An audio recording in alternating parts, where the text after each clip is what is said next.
तस्मै श्री गुरवे नमः। श्री चैतन्य मनोभीष्टं स्थापितं येन भूतले स्वयं रूपः कदा मह्यं ददाति स्वपदान्तिकं। मुखं करोति वाचालं पङ्गुं लङ्घयते गिरिं यत्कृपातमहं वन्दे श्रीगुरुदीनतारिणम्। श्रीकृष्ण चैतन्य प्रभु नित्यानंद श्री अद्वैत गदाधर शिवासदि गौर भक्तवृंद। हरे कृष्णा कृष्णा कृष्णा हरे हरे, हरे राम राम राम हरे हरे। हरे Krishna.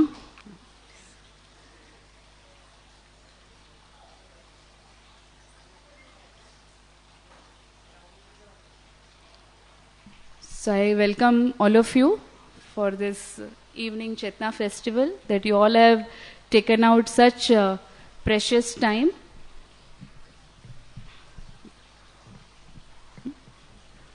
Fortunately, it has not been raining like yesterday. So the topic for today's discussion, as we all saw in the drama, is Give to Live. It was very wonderfully depicted by the pastime of Ranti Dev. When I was told that I have to speak on this topic, one very inspiratory story came to my mind. I don't know how many of you have heard. It's a story of one lawyer, Easy Eddie. Has anybody heard?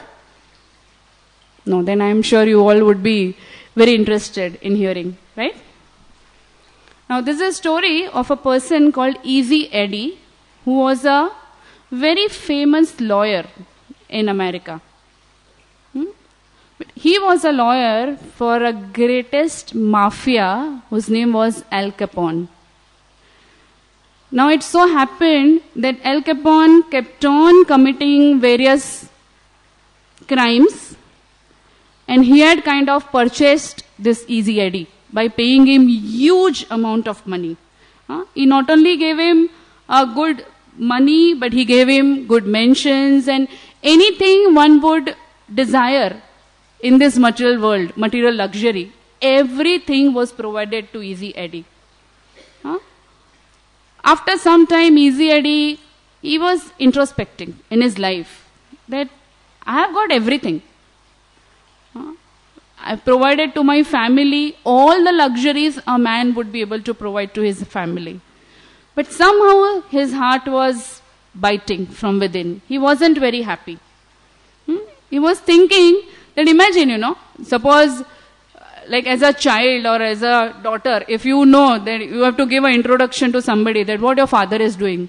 If you say, my father is a lawyer for a mafia, not a very good status, isn't it? You don't feel very proud to introduce your father like that. So he was thinking that I am not setting a good example for my son. So he decided. He said, only way I would be able to do that is if I somehow convict this Al Capone. And he knew very well that what would be the consequences. Because what these mafias would do, they would somehow end your life. He was knowing all that, but he decided that that's it. I have to do it to feel satisfied in my life. And he did it. And exactly the same thing happened what he was already prepared for. In no time, Al Capone sent few people and Easy Eddie was murdered. But he did not have any hankering on it or any lamentation. Now there is another personality called Bush O'Hare. He was a young gentleman who was actually a pilot for fighter planes. And he was the one who fought during Second World War. what happened was that suddenly a Japanese army attacked American ship, and few of the aircrafts who noticed, they decided to fight back to protect America. But it so happened that all those people's aircraft did not have sufficient fuel. And they knew that they will not be able to survive for a considerable amount of time. So all the aircrafts came back to their camp, and the only person who continued fighting was this Bush O'Hare. He also knew that his aircraft doesn't have a sufficient fuel. But he continued fighting. He said, in front of my eyes, I cannot see enemies attacking our ship, and I will protect till my last breath. And he did best. He damaged huge amount of Japanese army, huge ammunitions of their side, and ultimately he sacrificed his life to protect his country. Now you may wonder that why am I telling you two stories? Does it have any connection? Yes, my dear friend, there's a great connection. This Bush O'Hare was none other than the son of Easy Eddie. He saw that his father sacrificed by convicting a great mafia, and he sacrificed his life to protect the country. In fact, American government gave him so many honors. They named the airport of Chicago after his name. Chicago airport is called as O'Hare Airport. So this is what he basically, Easy Eddie, taught. What did he give? The greatest thing he gave to his son was a best example, following his own life, right? What do we see nowadays? Because of so many medias and so many materialism influencing our lives, for us, leading a life by example is not at all inspiring.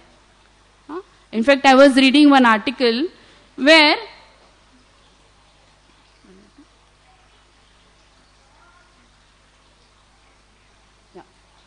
so I was just reading that how it describes that life is just like a waiting room. You're seeing this man is just waiting. Waiting for what? Right from childhood to youth to old age. That tomorrow I will be happy. After this incident, I will be happy. When you will see the children going to school, after some years they get really bored, There's so much discipline.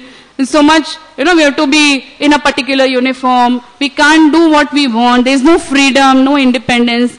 College life is great, right? I think most of you are from college. Raise your hands.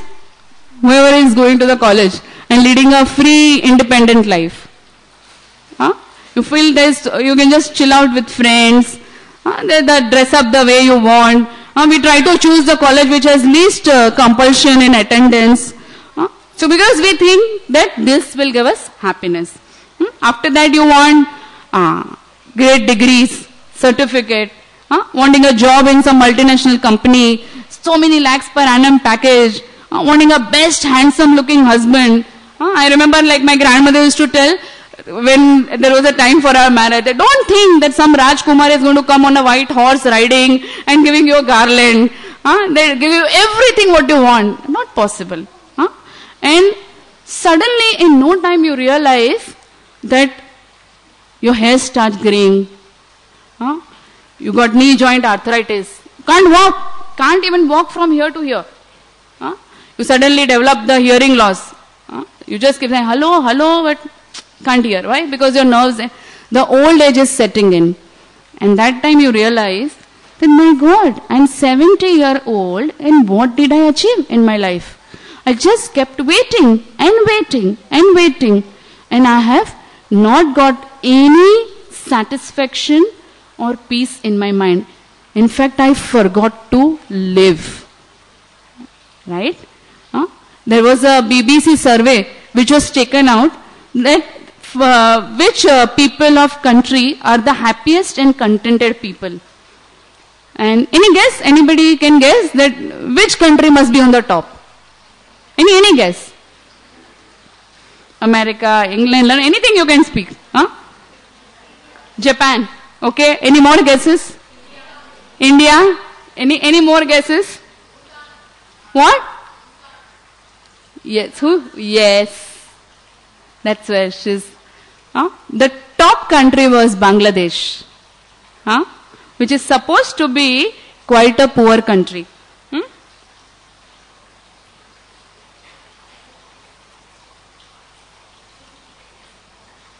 The top country was Bangladesh. You are seeing here a very happy and self-contented family. So it is not that by having only material possessions and luxury can we achieve the real satisfaction in our life. In fact, there was one gentleman who had gone to, like, we conduct a lot of camps in Barsana, which is a remote village in Uttar Pradesh near Vrindavan. So our preachers only, they used to go to kind of inform people that here next week we are having a camp and make use of the facility.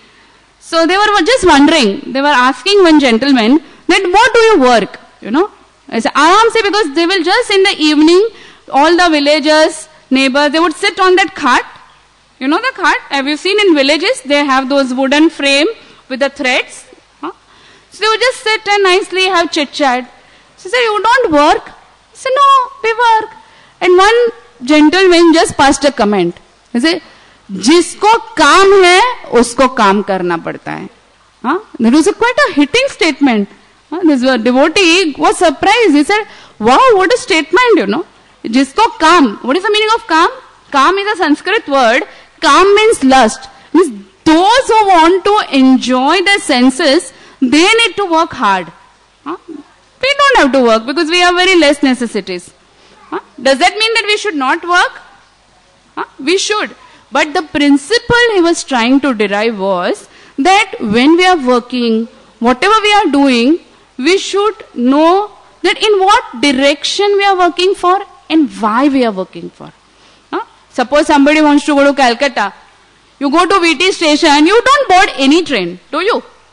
You know that, I have to go by Duronto Express or a Howrah Express, which is going to lead you to Calcutta. So in our life also, it is not that we should work less, we should work more, but what we should work, why we should work, what is the goal of our life, that is most important to know. So we should shift our paradigm. It's a very nice statement I read. From happiness derived through material possessions and opulence to happiness derived by doing some service, some sacrifice, leading a life of integrity. That is what will give you the inner happiness. There is one very nice shloka in Ishopanishad. The first verse, in fact, which says, Ishavasyam idam sarvam yat kincha jagatyam jagat tena taktena bunjita magrit krish kasyasvidhanam. What is the translation? It says that everything, animate or inanimate, which is within this universe is controlled and owned by the Lord. And one should accept only those things which are given to him or set aside as his quota. Okay? This is my quota.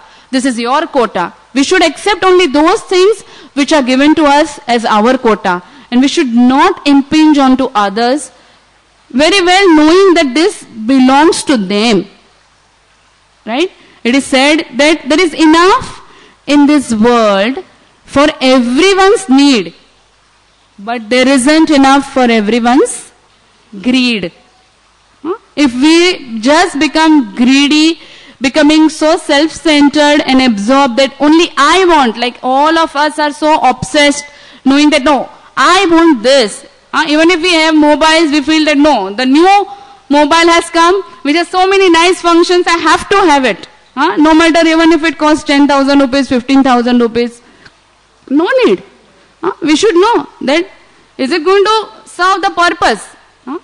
Right? I was told when I was a college student, once Bhakti Rasamrit Maharaj, he was at that time Devamrit Prabhu, he used to come to preach in our hostel. And he used to tell, he said, people are so crazy buying cars. But what is the function of the car? To take you or to transport you from one place to another place. So what is the function of a mobile? In emergency, to call or to receive the message. Right? So we should really be alert as to what are these material necessities or they are unnecessary necessities. Prabhupada says in this Ishopanishad first verse, a very nice example.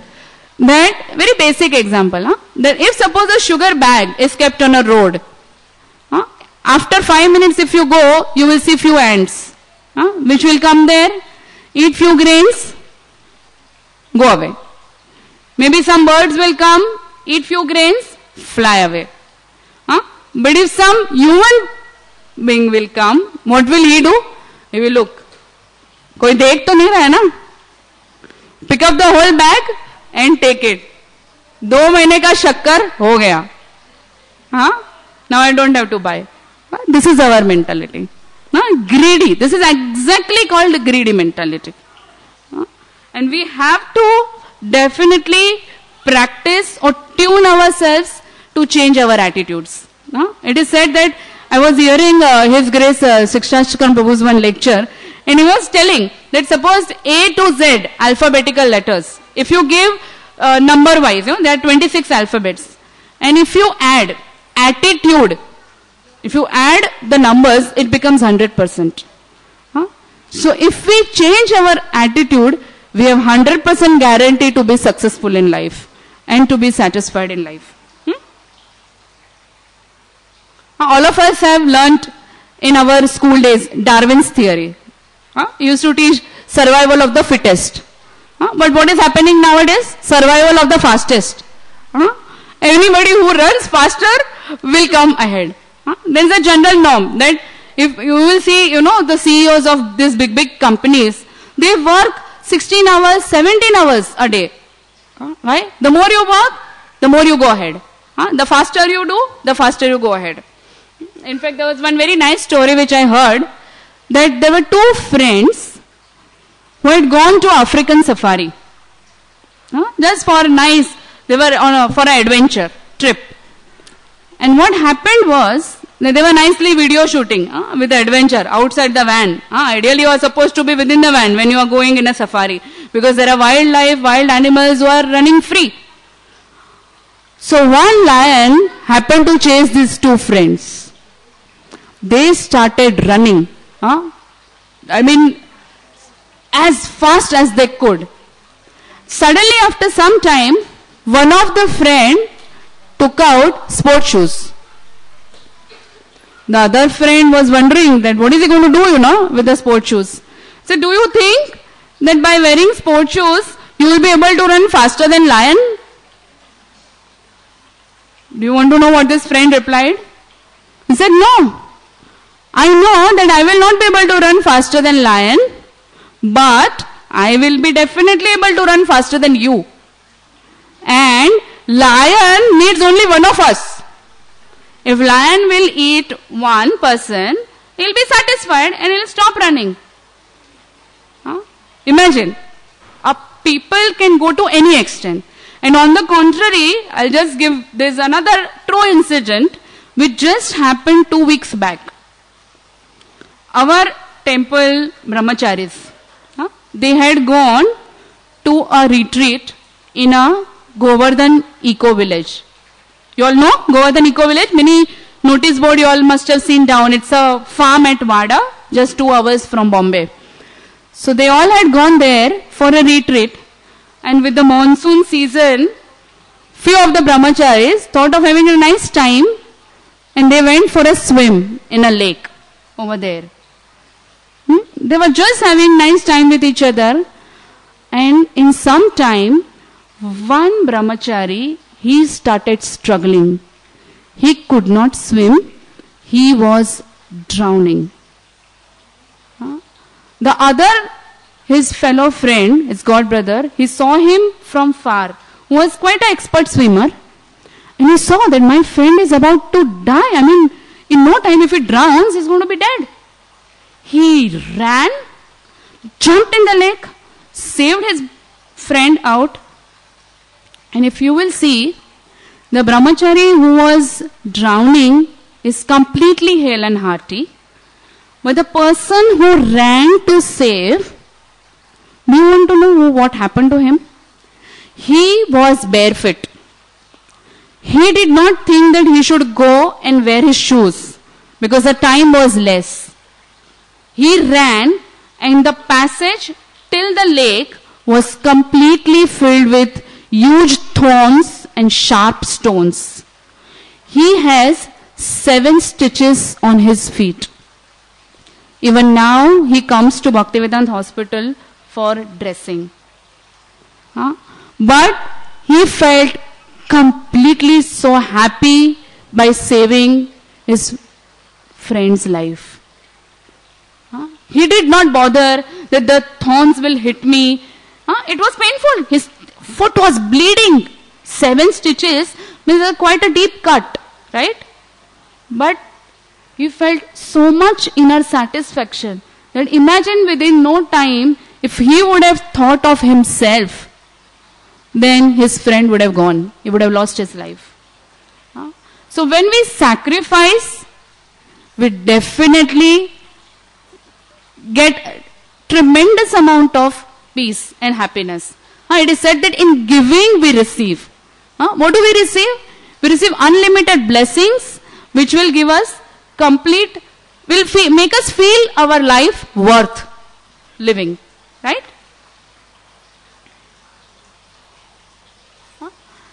So, when you consider the life, the length of the life or the duration of the life, that is not in our control. Can we say how many years we are going to live? I know one of my great grandfather, he left when he was 96 years old. And I could remember as a child that every time he would go to the village to meet him, the only thing he would tell was, please pray to the Lord that take me away. Enough. I don't want to live anymore. But can we have any control on our life? No. We have to live to whatever is in our destiny. But the quality of life, that with what principles we live life, with what honesty, with what respect, with what sacrifice attitude, with what service attitude we live life, that is what counts. It is said that it is the substance of the life which counts in giving you the happiness and the satisfaction that, okay, I lived my life worth. At the time of death, if you do not have any hankering and lamentation, that is called the success of your life. Like our dear Srila Prabhupada, when he left his body, he had just established ISKCON all over the world, so many temples, so many projects, and his followers were very new at that time. So they asked that, Prabhupada, do you have any desire? Do you have any instructions for us? One sentence Srila Prabhupada said, Koi ichha nahi hai. He was completely satisfied. He thought that I have done my duty. Now, the Lord will take care. The functions and the projects and everything will go on. I have to remember the Lord and end my life in this world. So there was no lamentation, no hankering. It was a very nice quote which I read. The life is like a bank account. Suppose we have an account in ICICI Bank. I have just 5,000 deposit. And if I want to withdraw 10,000 rupees, is it possible? No. So life is also like a bank account. If we have enough deposits of good qualities, then there will be good returns. in the form of peaceful departure from this world without feeling sorry. Otherwise our life is like, as I said, it is, if you described in 4 words, it's a story of hurry. When we are in child, we just hurrying, sports, playing, worry, in anxiety, in middle age, earning money, settling down, buying house, buying car, feeling sorry in old age. That I didn't do anything. And worry when you leave. So it's just the story of hurry, worry, sorry, worry.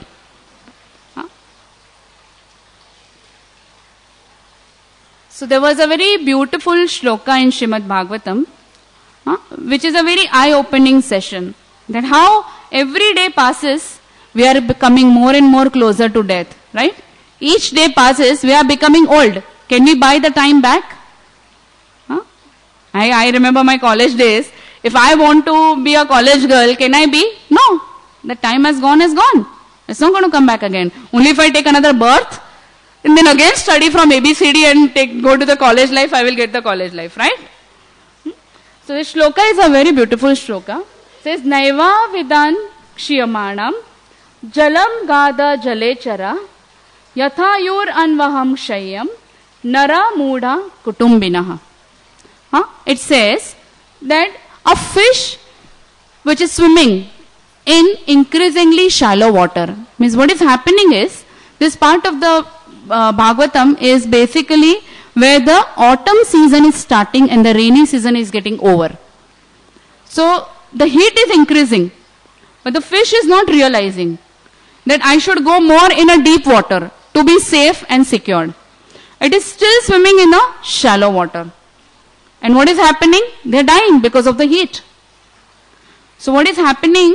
It is said that similarly a foolish family man cannot see how the time they have left to live is diminishing with every passing day. Every day our life is becoming one day shorter. So Prabhupada is explaining in this verse that it is better that we understand that we should come out of a shallow and a superficial understanding of a life and get into the deep aspect of life to be secured and safe. Right? So there is one very beautiful story of one king, I would like to say, that once one man was drowning in the ocean. And one boat came with few people and this man was saved. So this man was very grateful. Thank you so much, you saved my life. So, and to his greatest surprise, these people on the boat, they are saying that, yeah, we are saving you and one more thing we are giving you. We are appointing you as a king of our island. This person thought, wow, jackpot. Ek to mar raha tha, I would have lost my life. बच भी गया और अभी king बना दिया. So he said, but why you want to make me king? So those people said that no, we have this system. We'll make you king. You will rule the kingdom, enjoy all the kingly opulence for 1 year. And after 1 year, we will leave you in one desert where actually there is no life. And we leave people there for dying because they can't survive over there. That's such interesting. So he accepts the kingdom. And as soon as he takes the power, he starts. Right from first day. He did not waste his time. He kept sending his ministers and his manpower to the desert area. And what did he do?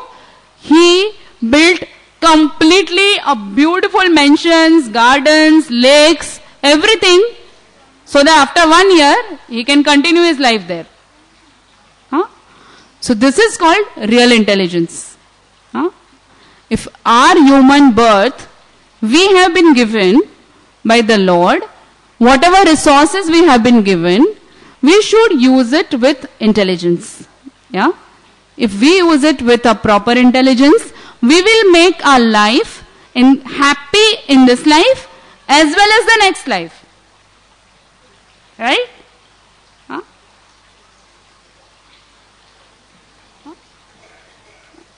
I was hearing, like His Grace Govind Prabhu, he was mentioning that why animals have 4 legs and human beings have 2 hands and 2 legs.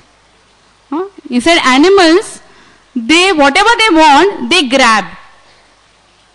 They just grab with their legs. But we have been given 2 hands to give.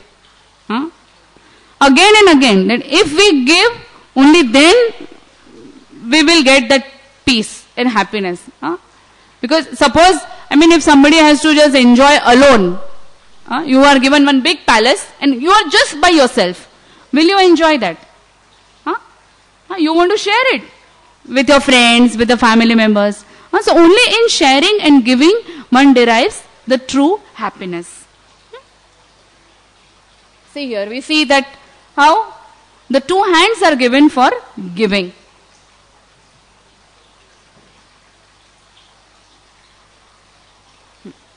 Even nature gives. Even nature believes in giving. Srimad Bhagavatam says a beautiful verse. There's an entire chapter which describes around more than 10 verses glorifying a tree. Like what does tree do? Tree bears fruits. Does tree eat those fruits? No. Tree doesn't give it to his babies, baby plants. No. They are for others. Flowers for others. From trunk you get wood for others. By just the tree, you can see this picture, very beautiful shade. Right? For whom? For us. Right? Gives shade to us in sunny season, protects from the rain. In fact, there was one magazine where I was reading that how once one man was resting under this tree, under one of the tree shade, and suddenly one dog came and he also sat in the shade. This man started shooing, shoo, he started shooing the dog. And suddenly tree started speaking. He said, my dear gentleman, this shade doesn't belong to you. It is my shade. And the dog is just sitting. It's not harming you. Then what is your problem? Why do we think everything is ours? It really opened his gentleman's eyes that the tree is telling true. So much we can learn from tree. So even nature believes in giving. There is one very nice example of a Dead Sea. Anybody knows what is Dead Sea? In geography, you all have learnt. In Israel, there is one river called Jordan River. It meets Dead Sea and the Sea of Galilee. Its water goes into 2 different parts. Now this Dead Sea, why it is called dead? What happens is that the water from Jordan River comes to the sea, but the sea doesn't give it to anybody. So what happens is all the water which comes gets evaporated, and what is left inside is only minerals.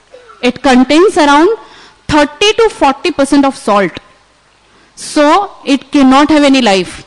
There is no aquatic life, there is no sea life, no animals, no plants, nobody survives in Dead Sea. Whereas the water which goes to the Sea of Galilee, from there the sea, it goes to the Mediterranean Sea. There is a beautiful life over there. So it is said that the sea also, if it doesn't give water, it is called dead. So we also, if we don't have a giving attitude, our life is as good as dead life. There is nothing worth living.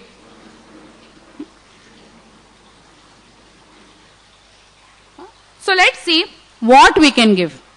I was thinking so many things we can give, but just to kind of have some take-home message and to remember, I have divided into 4 categories that what all things we can give. First thing we can give is our possessions.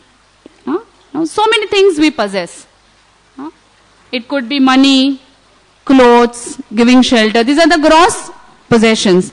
right? I mean, we see that any disasters happen, how people send trucks of food, clothes, like we have had experience of Gujarat earthquake, or just recently we have had this Chardham disaster, where so many, NGOs and so many organizations will go out and help. Even Gujarat earthquake time, even we had sent so many trucks from Bhaktivedanta Hospital. We in fact built so many homes for people who had lost everything. So you can share your possessions. Not necessary the big people can give more money. I mean, if we talk on a practical level, you can give even a beggar something. Because when we give, our heart becomes soft. When we are going on the road, it is said, it is taught to us that we should always carry some dry prasad. Maybe a small packets of glucose biscuit. You get those packets, like 4 or 5 in a pack. So we try to do that. We carry in our bag always. Some beggar approaches, give them. Give them. If you have nothing, at least give them 1 rupee. Because when you give, your heart becomes soft. And if you don't give, your heart becomes very hard, devoid of all the sentiments and compassions. Now, apart from giving gross things, we can give our care and compassion. There is again one very nice incident comes to my mind, that few years back, there was in Olympics, there was a racing conducted for physically crippled children. And 9 children took part. 9. And the race started. They were definitely, somebody had some problem in the leg, and they were all basically physically crippled children. So all of them started running towards the ribbon. But one child kept falling. And then he started crying that I will not be able to get up and reach till the ribbon. So few of the children who had gone ahead, they looked behind, that our friend is falling. And there was a good, huge audience who was witnessing this race. To their greatest surprise, what happened was that all the children who had gone ahead, they all came back. They woke up this friend. They just helped him to get up. And they made a chain, all of them, holding each other's hand. And they walked till the ribbon together. And all the people in the audience had tears in their eyes. That what a beautiful way of showing care and compassion. One of them could have easily won the medal, gold medal or whatever. But this act touched everybody's heart. And all 9 of them were so ecstatic. So care and compassion. In a simple way, we can give care to elderly people. So many of us may have grandparents living with us in our house. We feel we have no time. We are so busy all the time. Suppose you just talk a 2-3 sentence lovingly, with respect, so much satisfaction they will have. They will be so much pleased. Right? So lot of things we can give.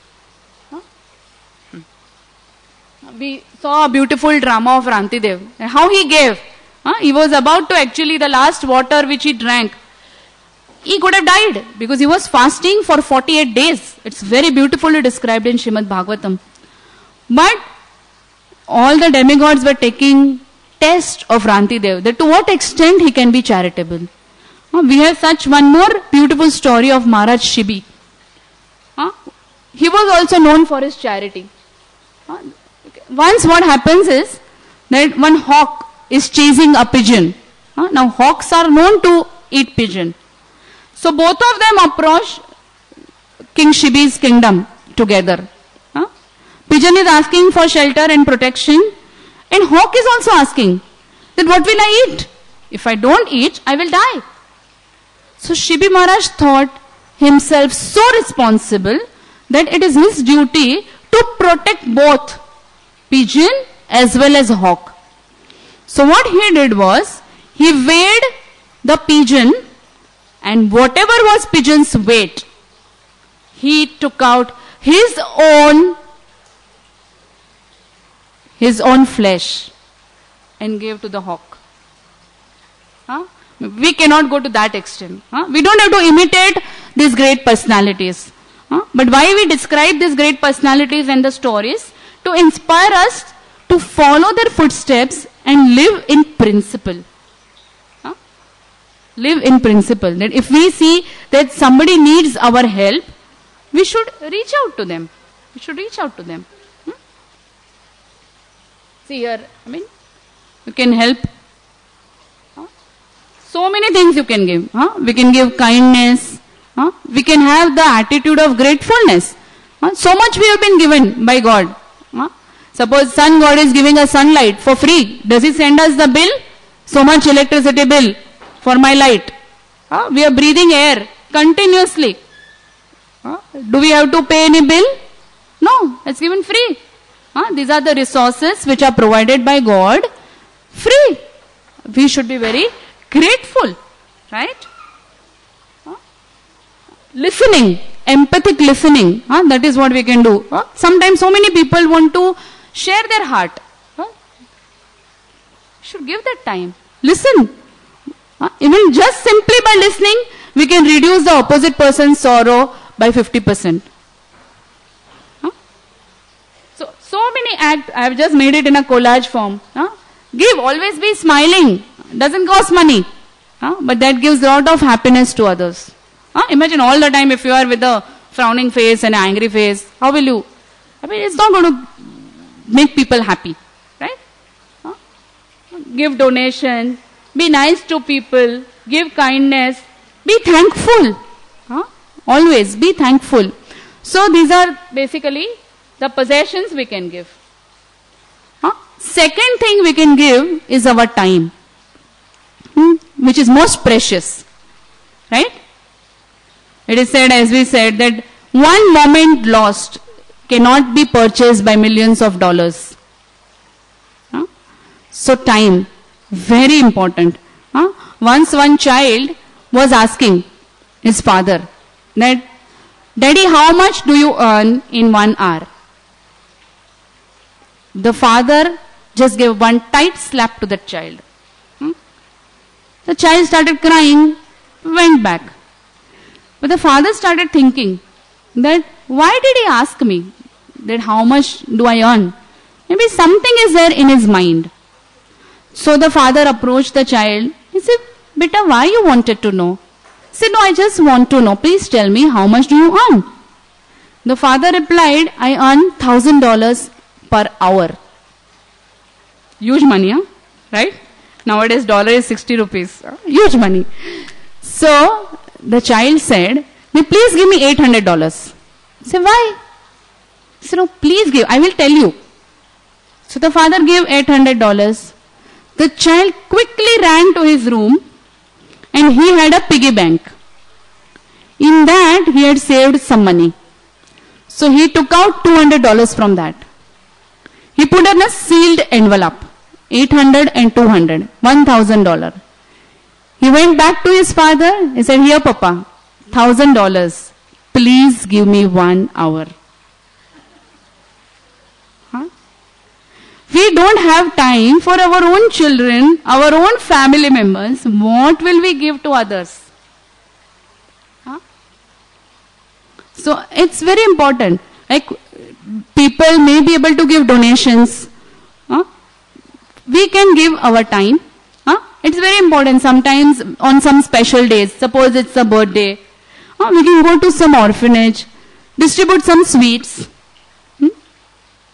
There's one teacher near Patna station, around 100 kilometers from Patna station. His name is Mr. Ajit Kumar. He every day conducts a school on a railway platform for beggars' children and those children who are beggars. He has around 30 children and he carries his own stationery, notebooks, books, everything for those children, and he teaches them in the morning 7 to 9. Then those children start doing their work, which is begging, and this teacher goes back to his work. So this, he is feeling that he is doing this a service to mankind.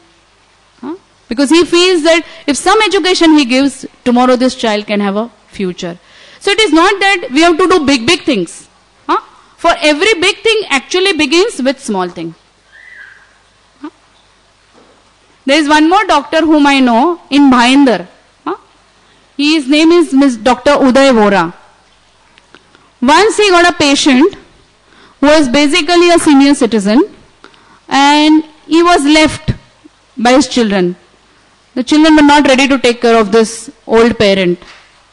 And it brought such a transformation to this doctor's life that today he is sending more than 65 deserted senior citizens a tiffin cooked at his own home. So many things. If we want, it is said that if there is a will, there is a way. We may think, what I will do, I am such a small person. But no, all of us, if we decide that we have a desire to do something positive, to help the society in whatever insignificant way, we will be able to achieve a great change in the society. Imagine each person gets inspired to help just one person. How much change in the world we can bring, right? So no point in talking that the government is not doing anything and the politicians are not doing anything. Things which are not in our control, there is no point in discussing that. But things which is in our control, definitely we should try to bring change, right? So this is Mr. Ajit Kumar. He is teaching on the railway platform. The third aspect is dedicating one's life to live like a missionary. And you use the word missionary and immediately the picture of Mother Teresa comes to our mind, right? Led a beautiful life to help so many poor children and leper children. But we have one Mother Teresa in Maharashtra. I don't know if you all have heard about her. You all have heard about Sindhu Tai? Yes? How many of you have heard? But still it's a very relevant thing, and since she's a lady who is inspiring, I'll just tell few words about her. She's Sindhu Tai. Just few months back she was invited to give a lecture in Royal College in Mira Road, and it was very inspiring. Because as a women, we are always quite weak-hearted. We always have a habit to just keep crying with huge amount of sorrow, as if, we are the only people who have mountains of sorrow on our head. And we need so much pity. All the time, we want pity. Somebody, oh, this is what happened. And we feel very happy about it. But here is a lady, his life, what a life. When I heard about her, I was like, wow, She is a girl who is basically brought up in such a poor family. When she was just 10-year-old, she is married to a 30-year-old person. And when she was just 19-year-old, that is the time she was pregnant for the third time. And she was thrown out by her husband. She was thrown out where? In the cow shed. Her husband actually wanted her to die. So he threw her in the cow shed. He said people will think that the cows and the bulls stamped over her and that's why she died. So nobody will think that I am responsible. And here, this poor girl, she's thrown, but one cow, she protects her. And she actually delivers the child in a cow shed. The mother cow helps her and protects her from being beaten up by the other cows. And then she started her struggle life. She actually went to her parents, and the parents also, because of the orthodox mentality, said, no, we cannot keep you. You have come back from your in-laws' house, we cannot keep you.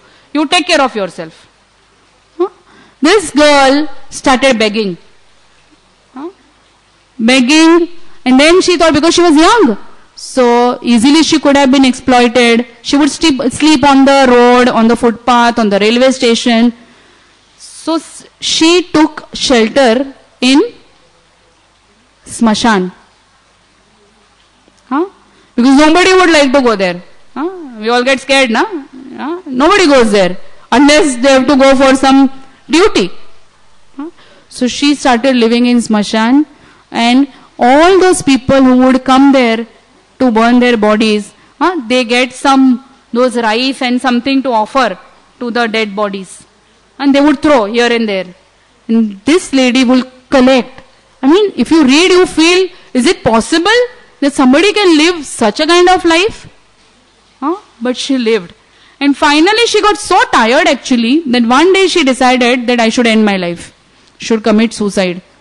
So she goes with her child on the railway track to actually leave her body. And she hears somebody's cry, please help.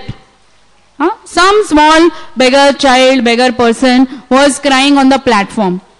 So she thought, anyway I have to die. I have nothing else in this world.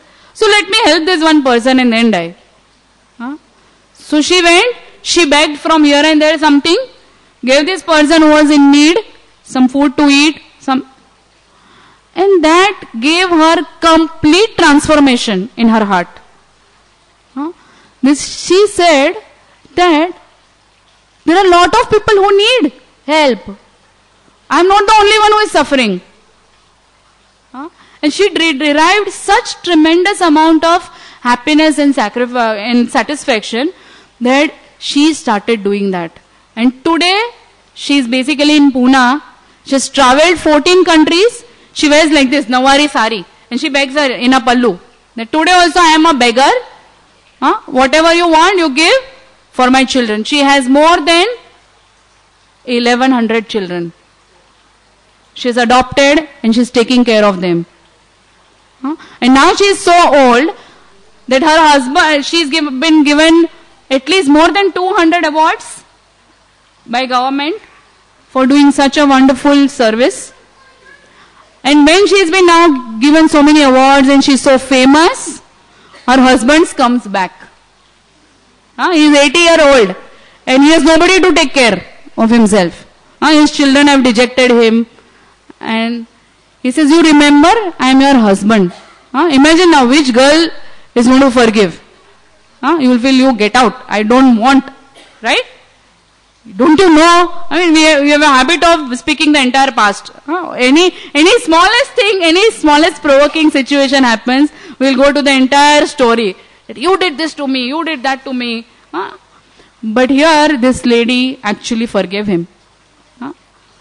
And she said that you can stay as one of the child in our ashram.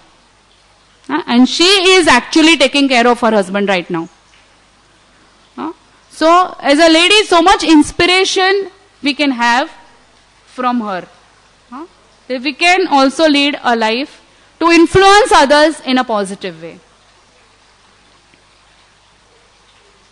And last, which is the most important thing, giving a gift of spiritual knowledge. Is the most important actually. Our dear Srila Prabhupada, actually he went to the foreign country when he was 69-year-old. He went in a cargo ship. You know cargo ship? It carries only luggage. Terrible ride. He had 2 heart attacks in his journey, lot of seasickness, no one to take care. When he got down, in fact, at the Boston Harbor, he did not know whether I should go to the right or should go to the left. But he had full faith in the instruction of his spiritual master. He had told him that you should go to the Western countries to give this gift of spiritual knowledge. Because people are starving of spiritual life. It is not only in the West, it's everywhere. In fact, when Prabhupada went to London, one reporter asked Srila Prabhupada, Swamiji, you are so old. Why have you come at this stage over here? And what a beautiful answer. Srila Prabhupada said that you Britishers, you came and ruled India for so many years. You took away everything, but you have forgotten to take one thing. And that's why I have come all the way to give. I have come all the way to give this spiritual knowledge to all of you. He used to stay awake in the night, 1 to 4. He would translate all the scriptures into English language. Imagine today we did not have any of the scriptures like Bhagavad Gita. We had to just read in Sanskrit. How many people in the audience know Sanskrit? Very good. Because I don't know, that's why I am also not raising my hand. But I feel that so much we should be grateful to Srila Prabhupada. That he wrote so many books, and those books are doing wonders. If we give this gift to others, their life will get so much benefit. In fact, once one Russian major, he got curious to read Bhagavad Gita. So his few soldiers were the follower of ISKCON. So he asked for them. Those soldiers were a little afraid that why the major is calling, something. Always when your boss calls, you are a little scared, right? So those soldiers came and said, yes, sir. So this major said, do you have Bhagavad Gita? I want to read Bhagavad Gita. They were jubilant. Wow, you want to read Bhagavad Gita? Yes, we can give right away. They gave Bhagavad Gita to him. And then those soldiers, they kept asking the major, so are you reading Bhagavad Gita? But this major was not reading it. Now after being asked 2-3 times, he felt so embarrassed that at least if the next time they ask me, I should say that yes, I have started reading. So he started reading only translations. So that he can say that, okay, I have read few chapters, Because if you read the translation and purport, you may go a little slow. So he was feeling a little shy. So he read few translations. And then when he was asked, he said, yeah, I'm reading. I finished so many chapters. So the soldiers felt very happy and satisfied that, okay, their effort of giving Bhagavad Gita is fulfilled. And then that night, this major got a dream. In the dream, Srila Prabhupada came. Imagine, a very fortunate major actually. Srila Prabhupada came in his dream and he said, my dear major, you can read purport as well. You will have a better understanding. So he was shocked. He's like, my God, these people are so powerful, my soldiers, they are making even the author come in my dream. So he started reading. So giving this book can make wonders in people's lives. The gift of spiritual knowledge. What is the essence? Srila Prabhupada said that actually we all are not this body, but the eternal spirit soul. I'll just give you a small example.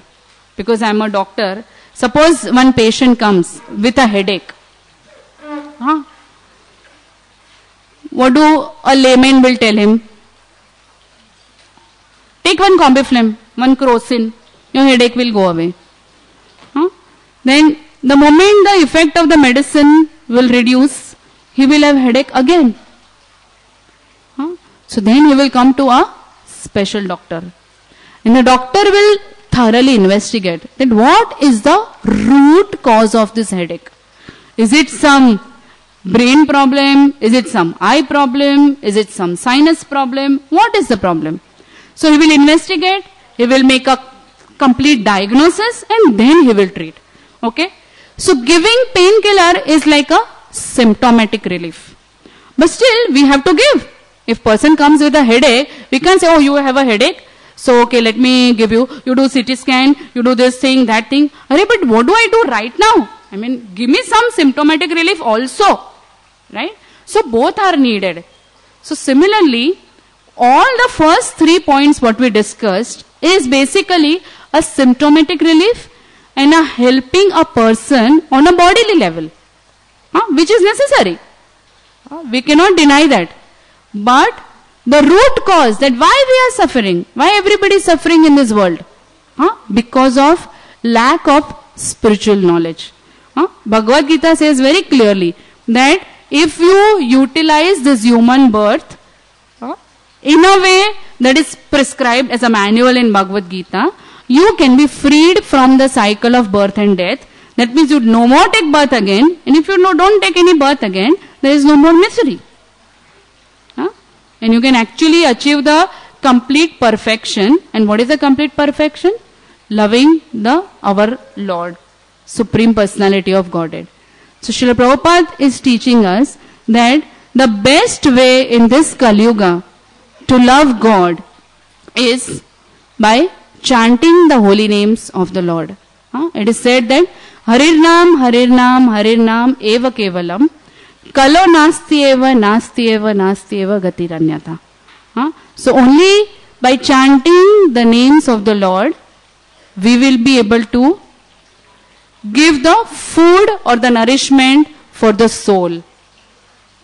If we give this knowledge to others, that will be the perfection of our as well as others' lives.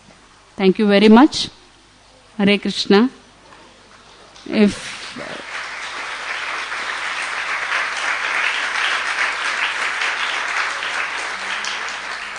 anybody has any question, then we can take one or two questions. Yeah. Anybody has any question? Please. Yeah.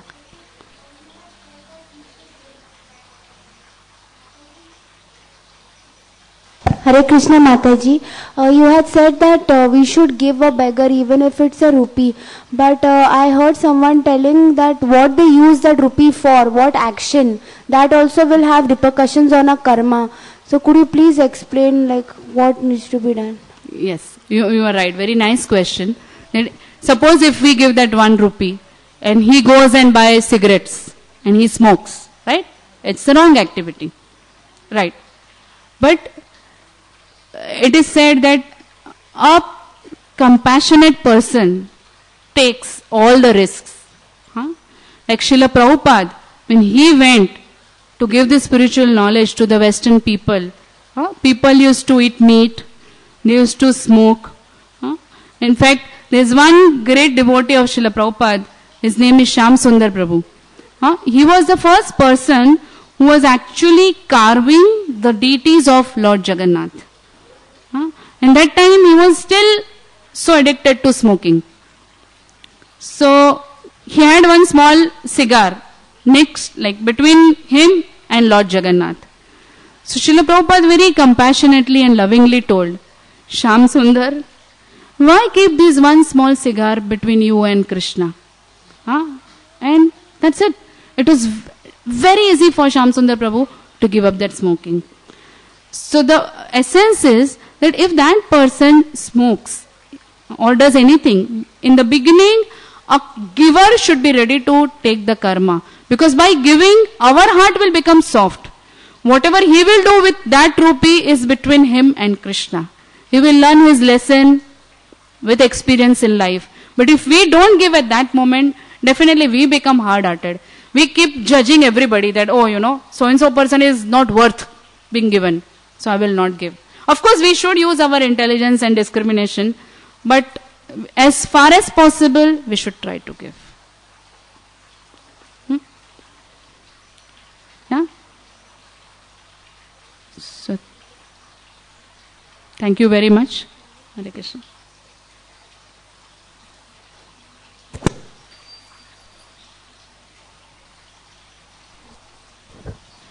Yeah, Hari. Okay, one more time we'll thank Mataji by loudly chanting Hari Bol, Hari Bol, Hari Bol. And we have a special guest amongst us. She very regularly she comes for the Chetna festival. She's Dr. Shalika Jaiswal. She's just sitting behind besides. She's associate professor in the pediatric surgery department at Nair Hospital. So also welcome her by loudly chanting Hari Bol, Hari Bol, Hari Bol.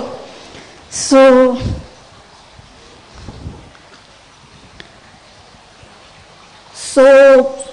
those girls who have come for the very first time for the Chetna festival, kindly stand up on their places.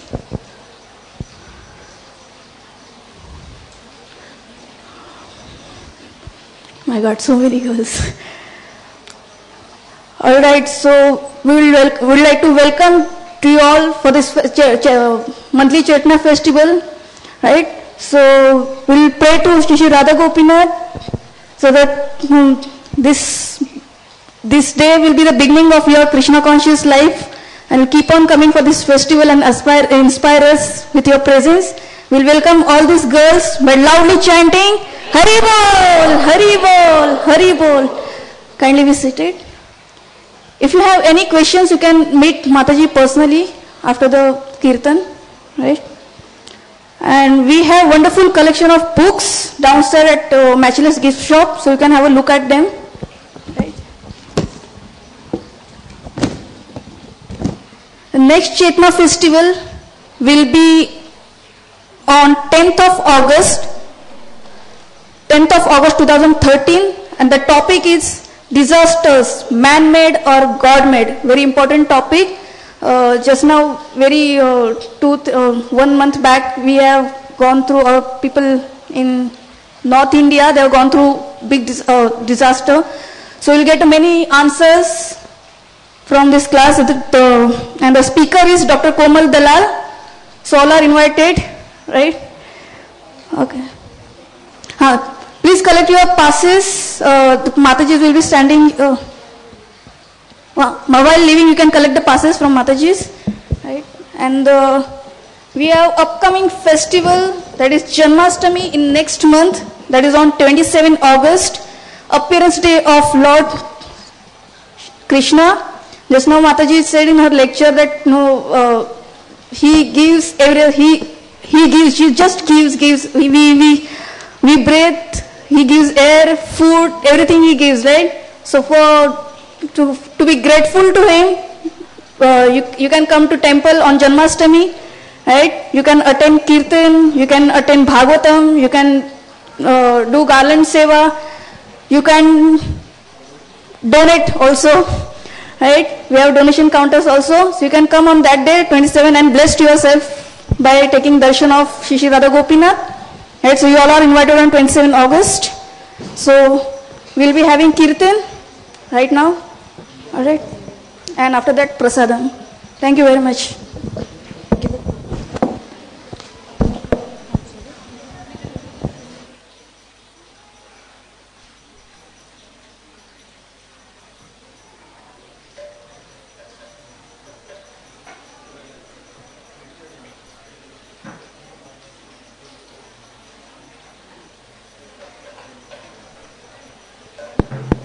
Hare Krishna. Hare Krishna. Yeah. So we'll all do Kirtan for some time. As we said that chanting the holy names is the best remedy for this Kali Yuga.